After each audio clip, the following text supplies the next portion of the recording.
First is the modified true or false. For these kinds of questions, a student must also change or edit the question if it is false to make it true. This type of item is more thorough in determining whether students actually know the information that is presented in the false statements.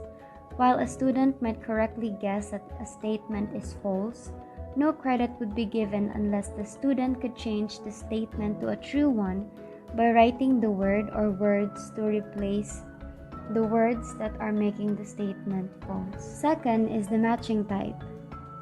This item format provides a way for learners to connect a word, sentence, or phrase in one column to a corresponding word, sentence, or phrase in a second column.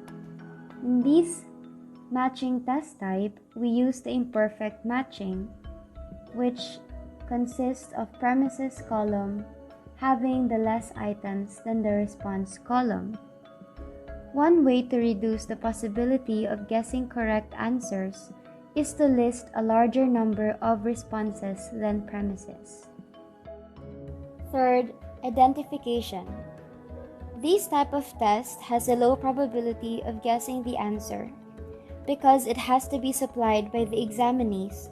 Thus, the items tend to measure the recall of specific facts, names, places, and events, and rarely measure more complex outcomes.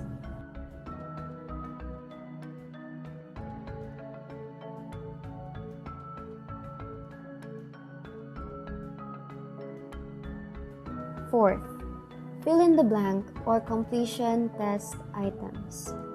Completion items are especially useful in assessing mastery of factual information when a specific word or phrase is important to know. A completion item requires the student to answer a question or to finish an incomplete statement by filling in a blank with the correct word or phrase. In the first item, the students are asked to fill in the blank the name of the maze crafted to imprison a minotaur, which is called a labyrinth. Second, they are asked to fill in the blank the other characteristic of a minotaur. A minotaur is a half-man, half-bull. In question number 2, the students are asked to fill in the name of Daedalus' son. His name is Icarus. This test item is important for it is used to assess the mastery of factual information. The answers in this type of test is important for they are the main characters of the story or they serve as an important setting in the story. Fifth, essay. Essay items permit students to demonstrate achievement of such higher level objectives as analyzing and critical thinking. They offer students the opportunity to use their own judgment, writing styles, and vocabularies. For instance, in the first question of the essay type, the students are asked if which event or events in the story did they relate in the real life and why.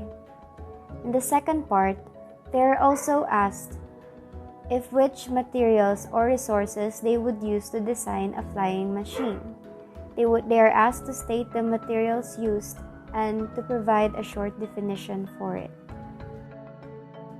Lastly is the multiple choice item. This type of test has different types of questions based on Bloom's taxonomy. First is the knowledge or remembering. These types of questions test the student's ability to memorize and to recall terms, facts, and details without necessarily understanding the concept. Next is understanding or comprehension. These questions test the student's ability to summarize and describe in their own words without necessarily relating it to anything. Third, application or transferring. Application questions encourage students to apply or transfer learning to their own life or to a context different than one in which it was learned. Fourth, analyzing or relating. These questions encourage students to break material into parts, describe patterns and relationships among parts, or to show how it is put together. Lastly, Evaluation or judging. Evaluation questions encourage students to develop opinions and make value decisions about issues based on specific criteria. It is also important to remember to use capital letters as response signs rather than lowercase letters.